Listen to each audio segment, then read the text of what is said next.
ये कहानी बर्लिन नाम के एक बहुत ज़हीन चोर की है जो अपने साथियों के साथ बहुत समझदारी से चोरी करता है। शुरुआत बर्लिन को दिखाने से होती है जिसकी तीसरी बीवी भी उसे डिवोर्स देकर जा रही थी, जिस वजह से वो काफी टूट जाता है। बहुत दुखी था क्योंकि आज तक कोई भी उसका नहीं बना, उसे कोई प्यार नहीं करता। अब इतनी ही देर में यहाँ बर्लिन की टीम भी आ गई जो उसे अपने साथ गाड़ी में बिठाकर वहाँ से ले जाते हैं क्योंकि अब इन्हें अपनी चोरी करनी। टीम में बर्लिन के अलावा 4 और लोग थे। एक लड़की थी हैकर, एक लड़का था लॉक मास्टर, हर तरह की लॉक को वो बआसानी तोड़ लिया करता था। तीसरा एक थोड़ा बूढ़ा आदमी था, वो प्रोफेसर था, काफी ज़हीन था। वो इतना स्मार्ट था कि ये सारी चोरियाँ वो ही प्लान किया करता था कि कौन सी चोरी कब कहाँ और कैसे करनी है। एक होता है सेटेलाइट मैन जो सेटेलाइट्स को काफी अच्छे से संभालता, हैंडल किया करता। इसके अलावा हथियारों में भी उसे काफी महारत थी, लड़ना भी काफी अच्छे से आता था। ये 5 जो पुलिस ऑफिसर्स बनकर एक काफी आलीशान जगह पर पहुंचते हैं जहाँ अमीर लोग बैठे डिनर कर रहे थे। वो एक अमीर आदमी के पास आकर उसे नकली वारंट दिखाते हैं। उसे कहते हैं कि हमें ये खबर मिली है कि तुम काफी कीमती और महंगी चीजों की स्मगलिंग करते हो, इसीलिए हम तुम्हारी तिजोरी की तलाशी लेने आए। इसीलिए अमीर आदमी बर्लिन को अपनी तिजोरी के पास लेकर जाता है और यहाँ बर्लिन उसे बता ही देता है कि हम कोई पुलिस ऑफिसर्स नहीं है, बल्कि हम तो यहाँ पुराने वक्त का वो कीमती प्याला लेने आए हैं जो तुम्हारे पास है। अब क्योंकि अमीर आदमी कोई लड़ाई हंगामा करना नहीं चाहता था, इसीलिए वो चुपचाप प्याला बर्लिन को दे देता है। और अब जब ये 5 यहाँ से जाने लगते हैं तो एक लड़का उनसे कहता है कि तुम लोग तो पुलिस ऑफिसर्स कहीं से भी नहीं लग रहे। इस वजह से बर्लिन को काफी गुस्सा, वो बहाने से उस लड़के को बाहर लेकर गया, उसे इतना रुलाता है कि वो घुटनों पर आ गया। बर्लिन को कहता है कि प्लीज मुझे छोड़ दो, मुझसे गलती हो गई। बर्लिन उसे कहता है कि सबके सामने स्मार्ट बनने की कोशिश ना करो, वरना मैं एक गोली से ही तुम्हारा सर उड़ा दूं। मैं ये भी जानता हूँ कि तुम ये सब कुछ अपनी दोस्त को दिखाने के लिए कर रही हो कि तुम कितने बड़े हीरो हो। तुम जो हो उसके सामने वही रहो, उसके साथ प्यार से रहो, क्योंकि प्यार से बढ़कर इस दुनिया में कुछ भी नहीं। जिसके बाद अगले दिन वो एक होटल में जाते हैं जहाँ अपनी चोरी का सारा प्लान करने वाले। बर्लिन एक और लड़की को अपनी टीम में शामिल कर लेता है जो इंजीनियर। इस लड़की को भी किसी ने धोखा दिया था, जिस वजह से वो दिमागी तौर पर थोड़ी कमजोर हो गई। अब क्योंकि वो पहले से काफी बेहतर हो गई थी, इसलिए चोरी में उनका साथ देने के लिए आ चुकी थी। जिसके बाद अब यहाँ बर्लिन और प्रोफेसर सबको अपना प्लान बताते हैं। वो बताते हैं कि इस प्याले की मदद से हम 44 मिलियन के जेवर की चोरी करने वाले। सब लोग इस प्लान को समझ जाते हैं और अगले ही दिन ये लोग एक फादर से मिलने चर्च गए। बर्लिन फादर को बताता है कि मैं एक प्रोफेसर हूँ और ये सारे मेरे स्टूडेंट्स हैं। हमने एक रिसर्च की है जिस दौरान हमें पता चला है कि आपके इस चर्च के नीचे बहुत सारा खजाना है, तो हम लोग यहाँ पर खुदाई करना चाहते हैं ताकि ये देख सके कि यहाँ पर खजाना है भी या नहीं। ये सुनकर फादर काफी खुश हो जाते हैं क्योंकि अगर सच में यहाँ पर खजाना है तो चर्च को इससे काफी फायदा होगा। फादर उन्हें बेसमेंट में लेकर जाता है और यहाँ पर खुदाई करने की इजाजत दे देता है। अब यहाँ पर सच बात ये थी कि इस चर्च के नीचे से एक सुरंग होकर गुजरती थी जो कि पेरिस की सबसे बड़े नीलामी घर में जाकर खुला करती थी। कुछ दिनों के बाद वहाँ पर बहुत ही महंगे जेवरात की नीलामी होने वाली, जिन्हें वहाँ की लॉकर रूम की अलग अलग तिजोरियों में रखना था और इनका प्लान उन्हीं सारी तिजोरियों को चोरी करने का था। फिर बर्लिन अपने साथियों को बताता है कि हम जिस होटल में रह रहे हैं उसके बिल्कुल सामने नीलामी घर के डायरेक्टर का घर भी है जो अपनी बीवी के साथ वहाँ पर रहता है। हमें किसी तरह उसके घर पर जाकर पूरे घर में सीसीटीवी कैमरास लगाने हो ताकि हम उस पर नजर रख सकें। कुछ देर के बाद नीलामी घर का डायरेक्टर जब अपनी वाइफ के साथ वहाँ से निकलता है तो ये लोग चुपके से उसके घर में घुस जाते हैं और पूरे घर में कैमरास को फिट कर देते हैं। बर्लिन और प्रोफेसर कैमरास के जरिए नीलामी घर के डायरेक्टर और उसकी वाइफ पर नजर रख रही थी। प्रोफेसर जब देखता है कि बर्लिन परेशान है तो वो उसे हौसला देता है, कहने लगा कि तुम परेशान ना हो, देखना एक दिन तुम्हें कोई बहुत अच्छी लड़की मिलेगी, तुम हमें ही देख लो। मैं और मेरी वाइफ 25 साल से एक साथ हैं, हम दोनों एक दूसरे को बहुत प्यार करते हैं, कभी भी हमने एक दूसरे से अलग होने का नहीं सोचा। ये सुनकर बर्लिन कहता है कि मान लेता हूँ, लेकिन ये दुनिया धोखेबाज है, यहाँ पर सच्चे प्यार जैसी कोई चीज नहीं होती। अब बर्लिन जब अकेला नीलामी घर के डायरेक्टर और उसकी वाइफ पर नजर रख रहा था तो वो देखता है कि अपने हस्बैंड के सोने के बाद उसकी वाइफ अपने डॉग को लेकर घर से निकल गई। तब बर्लिन भी उसका पीछा करता है। वो जब बार में गई तो बर्लिन भी उसके पीछे पीछे चला जाता है। उसने देखा कि बार में डायरेक्टर की वाइफ गाना गा रही है। उसे देखते ही बर्लिन को वो काफी पसंद आई, आवाज भी उसकी काफी अच्छी लगी, इसीलिए वो उसे हासिल करने का सोचता है। अगले दिन जब चर्च के फादर यहाँ पर आते हैं तो सारे उन्हें ये बताने लगे कि आपके चर्च के नीचे से हमें एक बहुत पुराने वक्त का कीमती प्याला मिला है। असल में ये तो वो वाला प्याला था जिन्होंने सबसे पहले चुराया था। जानबूझकर प्याले को उन्होंने यहाँ जमीन के नीचे रख दिया ताकि फादर को यही लगे कि यहाँ पर सच में कोई खजाना मौजूद है। उसे देखकर फादर की खुशी का कोई ठिकाना ही नहीं रहता, इसीलिए वो उन्हें और खुदाई करने की इजाजत दे देते हैं। अगले ही दिन से बर्लिन नीलामी घर की डायरेक्टर की वाइफ, जिसका नाम कमील था, उसके साथ दोस्ती करने की कोशिश करने लगता है। उसका पीछा करते हुए वो एक होटल में गया, उससे बातें करने लगता है। वो उसे अपना नकली नाम बताकर कहता है कि मैं यहाँ पर पेरिस में घूमने आया हूँ। कल रात बार में मैंने आपका गाना सुना था जो मुझे बेहद पसंद आया है। वो यहाँ जानबूझ के कमील की पसंदीदा किताब भी लाया था, जिसे देखकर वो पूछती है कि आप ये पढ़ते हैं? बर्लिन कहता है जी हाँ, मुझे ये बहुत पसंद है। पर कमील यहाँ पर कोई जवाब दिए बगैर वहाँ से चली जाती है। बर्लिन सोचता है शायद मुझसे गलती हो गई है कोई, इसीलिए वो मुझसे दोस्ती करना नहीं चाहती। खुदाई करते हुए उन लोगों को सुरंग मिल ही जाती है, इसीलिए वो और आगे खोदने लगती है ताकि अपनी मंजिल उस नीलामी घर तक पहुंच जाए। बर्लिन जब कमील की बातें सुनता है तो उससे पता चला कि उसकी अपने हस्बैंड से लड़ाई हो गई है, क्योंकि वो अपने हस्बैंड के साथ एक शो देखने जाना चाहती थी, लेकिन उसका हस्बैंड नहीं जा रहा था। तो इसीलिए अब बर्लिन अच्छे से कपड़े पहन लेता है ताकि वो उसके साथ जा सके। खुदाई के दौरान बेसमेंट में फादर आई, उनसे कहते हैं कि मैं वो कीमती प्याला अपने साथ ले जाना चाहता हूँ ताकि अपने यूनिवर्सिटी के प्रोफेसर को दिखा सकूं कि हमें यहाँ से ये मिला है। कैसे भी करके वो प्याले को वहाँ से ले जाने लगता है और ये लोग उसे रोक ही नहीं पाते। ये बात जब बर्लिन को पता चली तो उसे काफी गुस्सा आ गया। वो लॉक मास्टर को कहता है कि ये जिम्मेदारी तुम्हारी है, कैसे भी करके चाहे छीन के वो प्याला उस फादर से लेकर आओ जल्दी। जबकि खुद वो कमील से मिलने चला जाता है। उसके पास पहुंचकर कमील से पूछता है कि तुम कहाँ जा रही हो। जब उसने बताया कि मैं शो देखने जा रही हूँ तो बर्लिन भी उसके साथ चलने के लिए तैयार हो जाता है। उधर लॉक मास्टर और इंजीनियर लड़की बाइक पे बैठकर वहाँ से निकल जाते हैं फादर से वो कीमती प्याला छीनकर वो जब यहाँ से भाग रहे थे तो तभी यहाँ पर फादर के कुछ दोस्त आ जाते हैं जो उन्हें रोक लेते हैं, लेकिन जैसे तैसे उन्हें चकमा देकर प्याला लेकर वो यहाँ से भागने लगे। तब फादर के दोस्त भी उनका पीछा करने लगते। लॉक मास्टर और इंजीनियर लड़की अब पार्किंग एरिया में जाकर छूट गयी, लेकिन फादर के दोस्त उन्हें ढूंढ लेते हैं और प्याला उनसे छीन लेते हैं। इस वजह से दोनों काफी डर गई, जल्दी से यहाँ से भाग जाते हैं कि इससे पहले कोई और मुसीबत आए। रात को बर्लिन और कमील जब वापस आए तो यहाँ हम नोटिस कर लेते हैं कि वो एक दूसरे के काफी करीब आ गई है, यानी उनकी अच्छी दोस्ती हो गई। इसलिए दोनों एक दूसरे को अपना अपना नंबर दे। अगली सुबह सेटेलाइट मैन हैकर के कमरे में जाता है उसे कोई मदद मांगने के लिए, साथ ही वो उसे दोस्ती करने की भी कोशिश करता है, लेकिन हैकर उसे ऐसा जाहिर करके दिखाती है कि मैं बहुत सख्त हूँ, लेकिन अंदर ही अंदर वो भी सेटेलाइट मैन को पसंद करने लगी। अब प्रोफेसर लॉकमैन और इंजीनियर लड़की के पास आते हैं जो बहुत ज्यादा घबराए हुए थे। प्रोफेसर उन्हें तसल्ली देते हैं कि देखो अब डरने की जरूरत नहीं है, क्योंकि जब तुमने प्याला फादर से छीना था तो वो तभी काफी डर गए थे, इसलिए उन्होंने अब वो प्याला चुपचाप ही मेरे हवाले कर दिया है, ये कहकर कि आइंदा की बात मैं बेसमेंट में नहीं आऊंगा और तुम अपनी खुदाई जारी रखो। उधर कमील बर्लिन से मिलने के लिए खुद ही आ जाती है उसके पास, लेकिन यहाँ बर्लिन के लिए एक मुसीबत थी, वो उसे कमरे में लेकर नहीं जा सकता था, क्योंकि अगर कमील अंदर आती तो कंप्यूटर्स का सेटअप देखकर वो पकड़ा जा सकता था। वो कमील को कहता है कि हम यही बात कर लेते हैं, मैं तुम्हें अंदर नहीं लेकर जा सकता क्योंकि तुम शादीशुदा हो, अगर हमें किसी ने देख लिया तो अच्छा नहीं होगा। ये सुनकर कमील को बहुत बुरा लगा, वो नाराज होकर वहाँ से चली जाती है। ये देखकर बर्लिन को भी काफी बुरा लगा, इसलिए वो भी उसके पीछे पीछे चला जाता है। लिफ्ट में आकर उसे मनाने के लिए गले से लगा लेता है और यहाँ इनके बीच ताल्लुक शुरू हो जाता है। अगले दिन वो फिर से खुदाई करते हैं और वहाँ पर पहुँच जाते हैं जहाँ पर पहुँचना चाहते थे, यानी नीलामी घर के बिल्कुल पास, लेकिन आगे एक काफी मजबूत दीवार थी जो लोहे के अलग अलग ब्लॉक से बनी हुई थी। तो तब यहाँ प्रोफेसर उन्हें प्लान बताते हैं कि हम अंदर दाखिल कैसे हो। वो बताता है कि सबसे पहले हम ब्लॉक्स को बारीकी से काटेंगे, फिर उन ब्लॉक्स को बड़ी चालाकी से गाड़ी से जोड़ दे ताकि हमारा जब दिल चाहे उसे लगा सके और जब दिल चाहे वहाँ से हटा भी दे। इस बिल्डिंग में हमेशा 2 गार्ड्स होते हैं, एक गार्ड तो होता है अंदर जो हमेशा कंट्रोल रूम में रहता है और उसकी नजर हमेशा कंप्यूटर स्क्रीन पर ही रहती है, दूसरा गार्ड होता है बाहर जो बाहर होने वाली चीजों को देखता है। अब सबसे पहले इन्हें उस बाहर वाले गार्ड का ध्यान भटकाना ताकि हैकर लड़की उनकी कंप्यूटर सिस्टम को हैक कर सके। यहाँ सेटेलाइट मैन नोटिस करता है कि वो दोनों गार्ड्स पिज्जा बहुत ज्यादा खाते हैं, हर दूसरे दिन पिज्जा ऑर्डर कर, इसलिए वो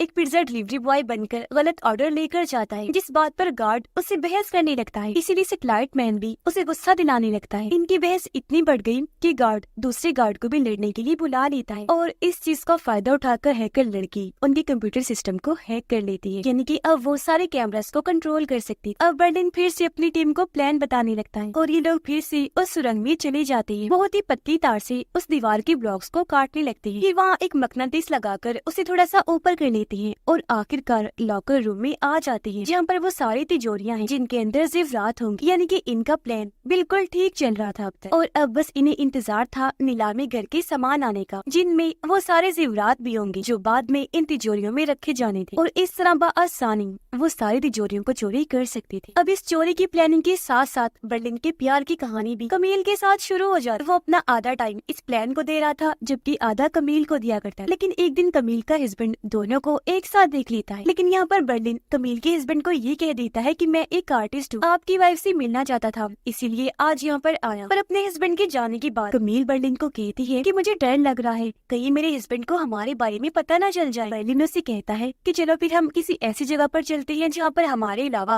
और कोई ना। इसलिए ये दोनों एक होटल में जाकर एक साथ वक्त गुजारते हैं, जबकि प्रोफेसर और बाकी लोग अपने होटल में होते हैं। यहाँ प्रोफेसर की वाइफ उसे कॉल करके कहती है कि अब मैं तुम्हारे साथ नहीं रहना चाहती क्योंकि तुम मुझे बिल्कुल टाइम नहीं देती। ये सुनकर प्रोफेसर के होश उड़ जाते हैं। वो काफी हैरान और परेशान हो गया ये सोचकर कि मेरी वाइफ तो मुझे इतना प्यार करती थी, मैंने कभी सोचा ही नहीं था कि वो मुझे छोड़ के चली जाए और अब आखिरकार वो मेरे साथ ऐसा कैसे कर सकती है। जाहिर है इस वजह से प्रोफेसर को काफी धक्का लगता है। तब उसका चेहरा देखकर इंजीनियर लड़की समझ जाती है कि जरूर इसकी वाइफ ने डिवोर्स दे दी है। अब सेटेलाइट मैन लॉक मास्टर से कहता है कि मुझे बताओ मेरी बाइक तुमने कहाँ रख दी है, क्योंकि जब तुम फादर से प्याला छीनने गई थी तभी के बाद से मैंने अपनी बाइक नहीं देखी। इस पर हैकर लड़की उसे सारी बात बता देती है कि प्याला छीनने के दौरान हम पर भी हमला हो गया था, इसीलिए वो बाइक वहीं पर रह गई और अब मुझे डर लग रहा है क्योंकि अगर वो बाइक पकड़ी गई तो हम भी पकड़े जाएंगे। वजह यह है कि जिस पासपोर्ट पर वो बाइक है वो असली है। ये सुनकर तो लॉक मास्टर और भी डर जाता है और बताता है कि वो बाइक अब जरूर फादर के गुंडों के पास हो। रात को इंजीनियर लड़की प्रोफेसर के पास आकर कहती है मुझे पता है आप काफी दुखी हैं क्योंकि मैं खुद भी जानती हूँ कि दिल टूटना कैसा होता है। प्रोफेसर कहते हैं मैंने ऐसा कभी नहीं सोचा था कि मेरी वाइफ मुझे एक दिन छोड़कर चली जाए। इंजीनियर कहती है कि मुझे इसके पीछे कोई और वजह लगती है, जरूर आपकी वाइफ का किसी और के साथ चक्कर चल रहा है इसीलिए वो आपको छोड़ना चाहती है। ये सुनकर प्रोफेसर को काफी हैरत तो हुई, लेकिन इस बारे में वो छानबीन करने लगता है। जहाँ जल्दी उसे पता चल गया कि ये सच है, मेरी वाइफ सच में किसी और के साथ हो चुकी है। बर्लिन और कमील जब एक साथ थे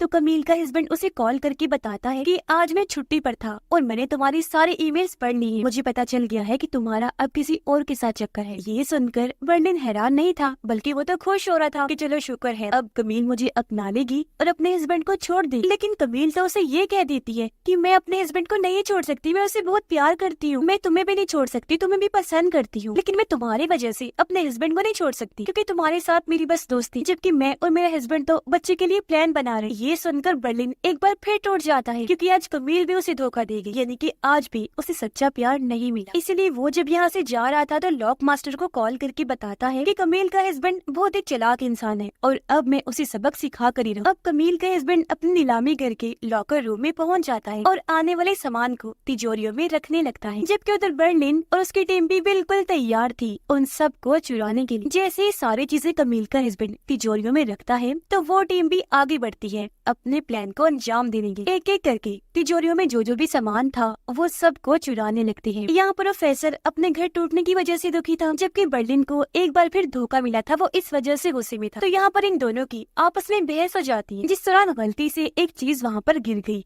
जिससे आवाज पैदा हुई और ये आवाज कमील का हस्बैंड नीलामी घर का डायरेक्टर सुन लेता है। इसीलिए वो गार्ड को कहता है कि जल्दी जाओ लॉकर रूम में चेक करो वहाँ पर कोई है तो नहीं। और अब जब सिक्योरिटी गार्ड वहाँ पर चेक करने के लिए आया तो ये सब लोग जल्दी से वहाँ पर छुप गए, तो गार्ड उन्हें देख ही नहीं पाता, उसे लगता है कि यहाँ पर सब कुछ ठीक है। अब ये लोग भी बड़ी चालाकी से सारी तिजोरियों को चोरी कर लेते हैं और चुपचाप यहाँ से निकल भी जाते। अब ये लोग प्लान करते हैं कि हम यहाँ पर अपनी हर एक चीज को हटा देंगे, साफ सफाई भी कर देंगे ताकि किसी को भी कभी शक ना हो कि हम यहाँ पर आए और हमने ही ये चोरी। अब हालांकि उन्होंने ऐसे कपड़े पहने हुए थे कि यहाँ पर उनका बाल भी नहीं गिर सकता था, लेकिन वो फिर भी यहाँ पर सफाई करती हैं ताकि कोई भी सबूत यहाँ पर रह ना जाए और पुलिस इन तक पहुँच ना जाए। रात के वक्त बर्लिन लॉक मास्टर के साथ कमील के हस्बैंड के घर जाता है। यहाँ वो उसे एक दवाई सुगाकर बेहोश कर देते हैं, फिर उसके पूरे घर से ये लोग कैमरास को निकाल देते हैं। फिर बर्लिन लॉक मास्टर को कहता है कि अब से हम सारे अलग अलग होटल्स में रुकेंगे और कोई भी बाहर नहीं निकलेगा, क्योंकि अगर कोई बाहर आया तो हम पकड़े जा सकते, यानी कि एक रात के लिए उन्हें अंडरग्राउंड सबसे छुपकर अलग अलग रहना पड़े। ये कहकर वो लॉक मास्टर को यहाँ से भेज देता है, जबकि खुद कमील के हस्बैंड के कपड़े पहनकर उसके फार्म हाउस में जाता है और जो जेवरात इन्होंने चुराए थे उनमें से एक लॉकेट के टुकड़े करके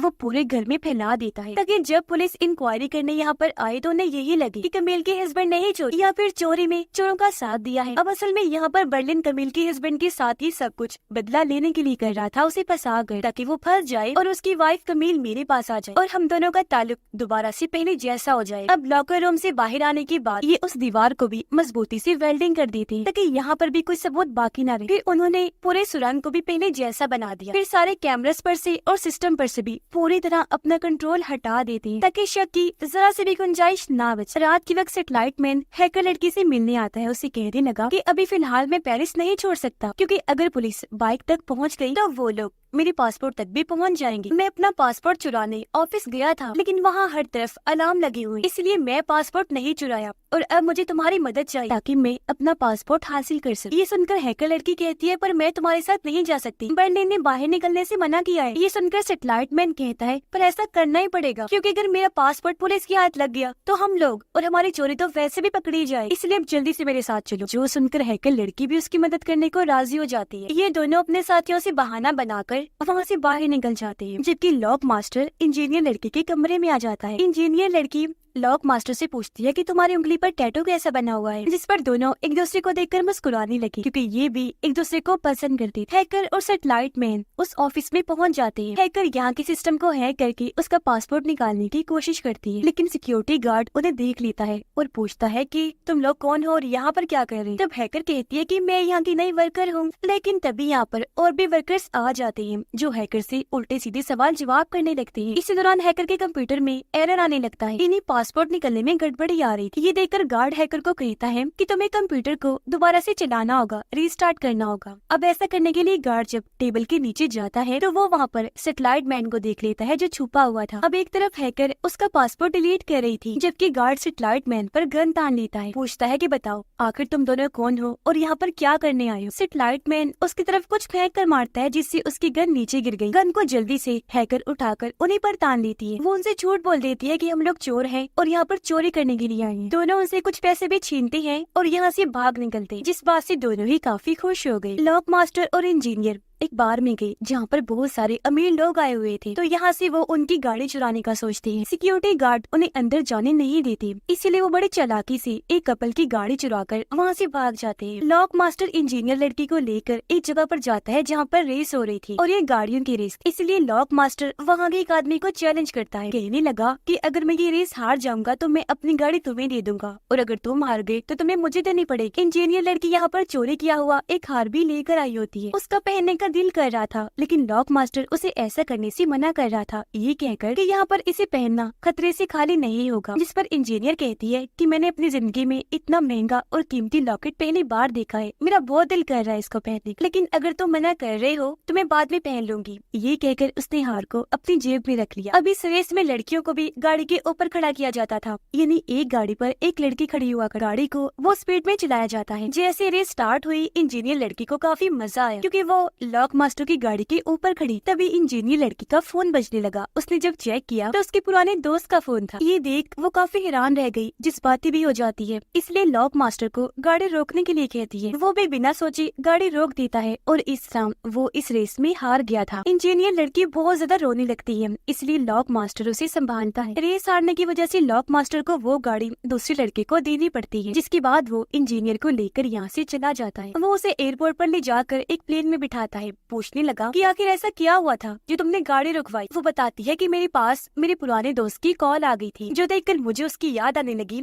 और मैं रोने लग गई थी, तो मुझे गाड़ी रुकवानी पड़ी। वो अपनी कहानी बताने लगी कि मेरा वो पुराना दोस्त बहुत अच्छा इंसान था। वो एक काफी बड़ा सिंगर था जिसकी मैं फैन थी, उसे बहुत पसंद किया करती थी, हर वक्त उसके गाने सुनती रहती थी। एक दिन जब उस सिंगर ने मुझे देखा तो हम दोनों का ताल्लुक बन गया। मैं उसके साथ ताल्लुक बनाकर बहुत खुश थी। सब कुछ मुझे किसी सपने की तरह लग रहा क्योंकि जिसकी मैं फैन थी, जो मुझे अच्छा लगता था, आज मैं उसकी दोस्त बन गई थी। फिर ये सिलसिला इतना ज्यादा बढ़ा कि मुझे उससे प्यार हो गया। मुझे इतना प्यार हो गया कि ये पागलपन जुनून तक जाने लगा, जिस वजह से मैं अजीबोगरीब हरकतें करने लगी। जब कभी भी मैं उसके पोस्टर्स देखा करती थी तो मैं बौखला जाती, अजीबोगरीब हरकतें करना शुरू हो जाती थी। वो सब देखकर मेरे मॉम डैड को लगा जिसे मैं पागल हो रही हूँ, तो उन्होंने मुझे मेंटल हॉस्पिटल में भेज दिया। अपनी कहानी बताकर वो रोने लगती है। तब लॉक मास्टर उसे तसल्ली देता, कहने लगा कि अब मैं तुम्हारा मूड ठीक करने के लिए कुछ बहुत बड़ा तूफान करने वाला। प्लेन स्टार्ट करके वो इंजीनियर को कहता है कि मैंने आज से पहले कभी भी प्लेन नहीं उड़ाया, आज पहली बार तुम्हारे सामने ऐसा करने वाला। इतना कहकर वो प्लेन उड़ा देता है। दोनों को काफी अच्छा तो लगा, लेकिन कुछ देर बाद इंजीनियर उसे प्लेन जल्दी से रोकने का कहती है। उसने ऐसा ही किया और ये दोनों हंसने लगते। फिर जब ये बाहर निकले तो इंजीनियर लड़की अपनी जेब चेक करने लगती है। कहती है, ओह माय गॉड,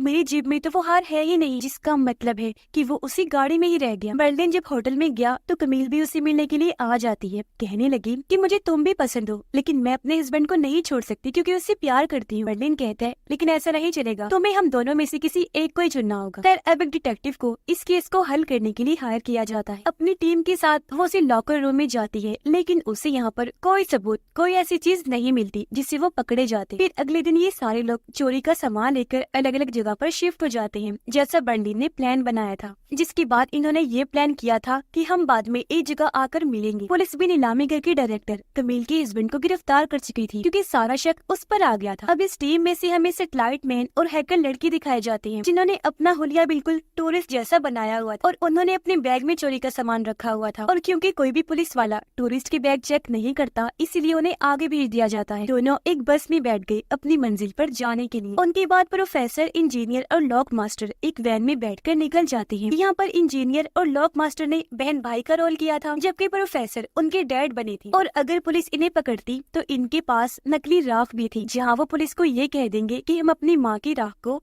नदी में बहाने जा रहे हैं। कमील जब वापस अपने घर आई तो यहाँ पर पुलिस को देखकर काफी हैरान रह जाती है। जब डिटेक्टिव उसे बताती है कि एक चोरी करने में तुम्हारे हस्बैंड का हाथ है, तो इसीलिए उसे गिरफ्तार कर लिया गया। फिर डिटेक्टिव पूछताछ करने कमील के हस्बैंड के पास गई, लेकिन वो बार बार एक ही बात कह रहा था कि ये चोरी मैंने नहीं की। कमील फोन करके बर्लिन को अपने घर बुलाती है और उसे सारी बात बता देती है कि मेरा हस्बैंड फंस गया है। तब यहाँ बर्लिन उसे हौसला देता है कि तुम बिल्कुल भी परेशान मत हो, मैं तुम्हारे साथ हूँ। कमील उसे कहती है कि मेरा हस्बैंड ऐसी हरकत नहीं कर सकता, इसके पीछे जरूर किसी और का हाथ है जो मेरे हस्बैंड को बस फंसाने की कोशिश कर रहा है। इसलिए अब मैं अपने हस्बैंड को छुड़वाऊंगी जो पूरी तरह बेगुनाह है। जबकि पुलिस ने भी हर जगह पर नाकाबंदी कर दी थी, रास्ते रोक दिए थे ताकि कोई भी यहाँ से निकल न सके। वो तीनों वैन में बैठकर जब एक नाकाबंदी वाली जगह पर पहुँचती है तो पुलिस उनकी छानबीन करने लगती है। प्लान के मुताबिक लॉक मास्टर और इंजीनियर यही बताते कि हम अपनी माँ की राख को नदी में बहाने जा रहे, लेकिन पुलिस वाले उनकी बातों को यकीन नहीं करते। कहते हैं कि हमें ये राख पहले दिखाओ, तभी हम यहाँ से जाने देंगे। लेकिन इंजीनियर लड़की राख वाली बोतल लेकर वहाँ से भाग जाती है। पुलिस भी उसका पीछा करने लगी और जब उसे पकड़ के वो बोतल को देखते हैं तो सच में उसमें राख ही थी। तब पुलिस को यकीन आ गया कि ये लोग सच बोल रहे हैं और इस तरह हम इनके साथ और मुर्दे के साथ गलत कर रहे हैं, जो सोचकर पुलिस वाले इन्हें जाने देते हैं। प्रोफेसर हैकर लड़की को फोन करके बताता है कि हर जगह पर पुलिस ने नाकाबंदी लगा दी है, इसलिए तुम दोनों जल्दी से अगले स्टॉप पर उतर जाओ, फिर पैदल ही आगे बढ़ो और यहाँ से निकलने की कोशिश करो। इन्होंने ऐसा ही किया, ये अगले स्टॉप पर उतर जाते हैं। इस बीच सैटेलाइट मैन हैकर लड़की से बात करने की कोशिश करता है क्योंकि वो उसे पसंद करता था, लेकिन हैकर लड़की उसे डांट दी। उधर वो तीनों इन्हीं प्रोफेसर, इंजीनियर और लॉक मास्टर अपनी वैन को एक जगह पर पार्क कर देती हैं, जिसके सामने एक घर था। घर में एक औरत रहा करती थी जो प्रोफेसर को देखते ही उसे पसंद करने लगी। लॉक मास्टर बर्लिन को कॉल करके पूछता है कि तुम कहाँ पर हो। बर्लिन ने बताया कि मैं अभी भी पेरिस में ही हूँ। यह लॉक मास्टर उसे सच बता देता है कि चोरी किए उन हारों में से हमने एक हार को खो दिया है, हमसे बहुत बड़ी गलती हो गई है, हम तुम्हारे मना करने के बावजूद भी बाहर निकल गए थे। ये सुनकर बर्लिन कहता है कि वो हार अब तक पुलिस के हाथ लग चुका होगा, जिसके जरिए वो हम तक पहुंचने वाले ही होंगे, यानी कि अब जल्द हम पकड़े जाने वाले हैं। उनकी इस हरकत पर बर्लिन को गुस्सा तो आया, लेकिन वो उसे माफ कर देता है और आगे का प्लान बताने लगता है। फिर बर्लिन आया कमील के पास और उसे कुछ पैसे देता है ताकि वो अपने हस्बैंड के लिए अच्छा और महंगा वकील हायर कर ले। ये देखकर कमील काफी खुश हो गई कि बर्लिन कितना अच्छा इंसान है, इतने मुश्किल वक्त में मेरा साथ दे रहा है। अब पुलिस छानबीन करते हुए रेस वाले उस कार ड्राइवर तक पहुँच जाती है और उससे पूछने लगी कि आखिर ये हार तुम्हारे पास क्या कर रहा है। तब वो ड्राइवर बताता है कि एक लड़का यहाँ पर अपनी दोस्त के साथ आया था मेरे साथ रेस लगाने, तो हमें उसकी गाड़ी में ही ये हार मिला था।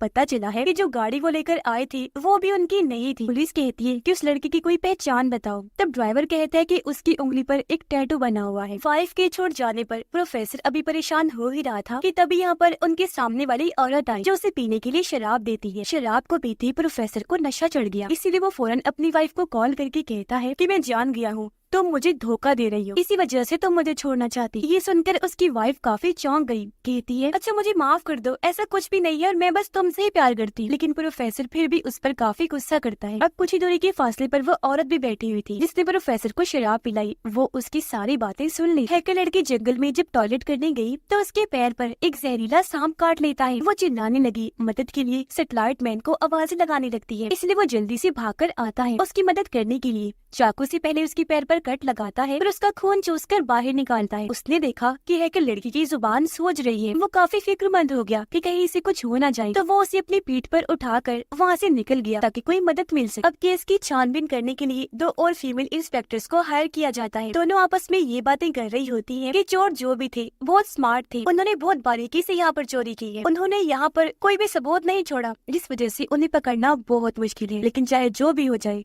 हम उन्हें पकड़ के ही रहेंगे। कमील बर्लिन के साथ जेल में अपने हस्बैंड से मिलने जाती है। उसे बताने लगी कि ये है मेरा दोस्त बर्लिन जो हमें पैसे देने के लिए तैयार है ताकि तुम्हारे केस के लिए हम अच्छा सा वकील हायर कर लें। जिस पर पहले तो उसका हस्बैंड मना कर देता है, लेकिन उसके कहने पर वो मान भी जाता है। सैटेलाइट मैन हैकर लड़की को लेकर रोड तक आ गया जहाँ इनके सामने पुलिस की गाड़ी आकर रुकती है। वो जब उनसे मदद मांगता है तो पुलिस उन्हें हॉस्पिटल ले जाने लगती है। प्रोफेसर उस औरत के घर उसकी बोतल वापस कर देंगे। वो कहती है मैंने तुम्हारी सारी बातें सुन ली है, तुम्हारी वाइफ तुम्हें धोखा दे रही है ना, तो इसलिए अगर अब तुम चाहो तो मुझसे दोस्ती कर सकते हो। जिस पर प्रोफेसर खुश हो गया और ये दोनों आपस में बातें करने लगते। लॉक मास्टर और इंजीनियर जो मछली पकड़ रही थी तो शक होने की वजह से पुलिस उनका पीछे करते करते यहाँ भी आ गई। लगातार पुलिस उन पर नजर रखी हुई थी। वो दोनों गले से लग जाते हैं, जो देखकर पुलिस को काफी हैरत हुई क्योंकि उन्होंने तो कहा था हम दोनों बहन भाई हैं। और अब जब लॉक मास्टर अपने सर पर हाथ रखता है तो पुलिस उसकी उंगली पर टैटू बना हुआ देख लेती है। तो यहाँ पर पुलिस को यकीन हो गया कि उन चोरों में से एक चोर ये भी है। कमील से मिलने उसकी दोस्त आई। तब कमील ने उसे बताया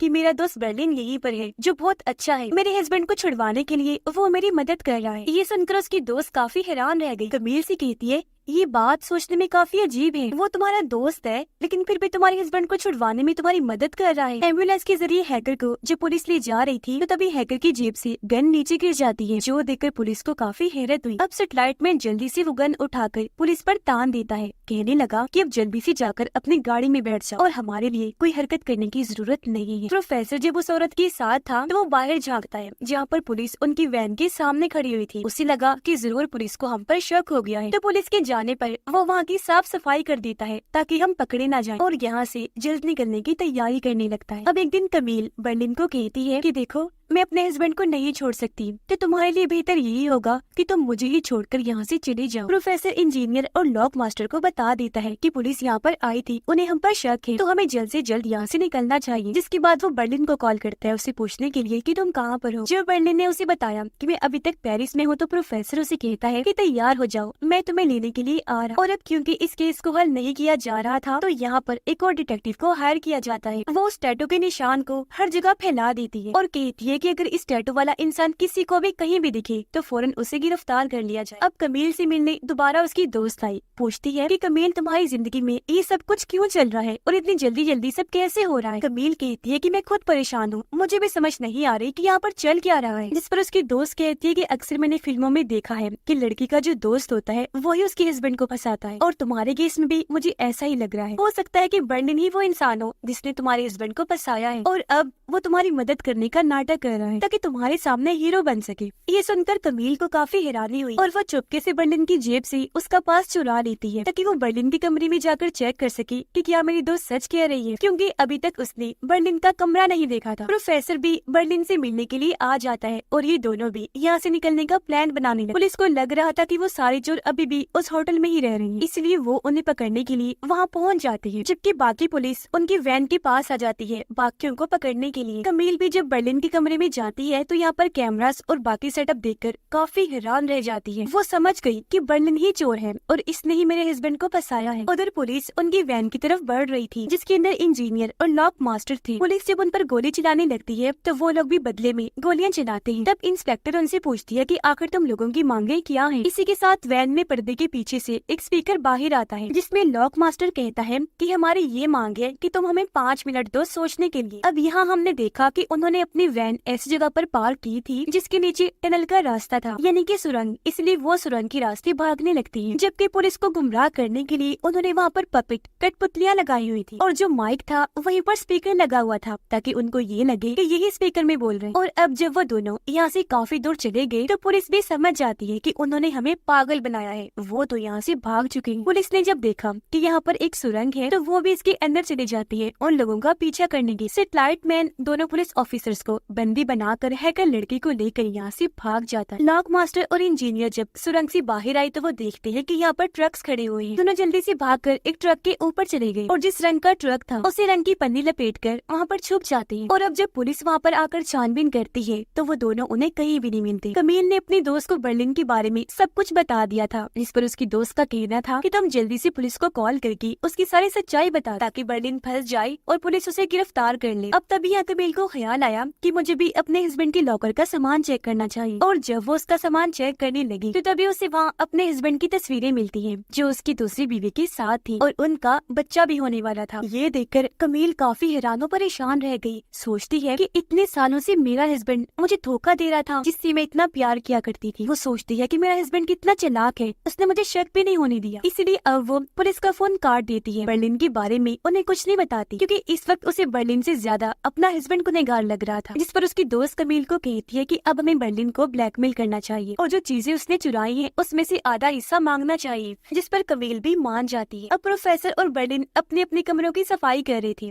ताकि जब पुलिस यहाँ पर आए छानबीन करने के लिए तो उन्हें कुछ भी ना मिले। हैकर और सेटेलाइट मैन भी पुलिस को बेहोश करके एक कश्ती में अपने साथ ले जाते हैं। इंजीनियर और लॉक मास्टर जिस ट्रक पर थे वो भी चल पड़ता है, जिस वजह से वो काफी खुश थे क्योंकि उन्हें यकीन था कि अब हम बिना किसी रुकावट के अपनी मंजिल पर पहुंच जाएं। इसी बीच बर्लिन हैकर को कॉल करके उसे सीसीटीवी कैमरास को हैक करने को कहता है ताकि वो लोग पुलिस को गुमराह कर सके। हैकर ने जल्दी से कैमरास को हैक कर लिया तो प्रोफेसर और बर्लिन एक ट्रक में बैठकर वहाँ से निकल जाते हैं, जिससे आखिर पुलिस उन्हें बिल्कुल भी नहीं पकड़ पाती। फिर यहाँ से वो दो लड़कों की बाइक रेंट पर लेती है। फिर थोड़ा आगे जाने पर पिज्जा डिलीवरी बॉय बन जाते हैं। आगे चलकर उन्होंने साइकिल ली और पहाड़ों पर वो चढ़ाई करने लगते हैं। ऐसा वो इसलिए कर रहे थे ताकि कोई भी पुलिस वाला उन पर शक न करे और उनका ये प्लान कामयाब भी हो रहा था। और अब आखिरकार हैकर और सेटेलाइट मैन सही सलामत कश्ती से वहाँ से निकल जाते। सेटेलाइट मैन हैकर को कहता है कि मैं तुमसे बहुत प्यार करता हूँ, जब तुम्हें सांप ने काटा था मैं बहुत फिक्रमंद हो गया। ये सुनकर वो काफी खुश हो गई और अब यहाँ वो भी अपने प्यार का इजहार करती है कि हाँ मैं भी तुमसे बहुत प्यार करती हूँ। जिसके बाद वो सभी अपनी मंजिल पर पहुँचते हैं जो एक ही थी। सब यहाँ पर मिले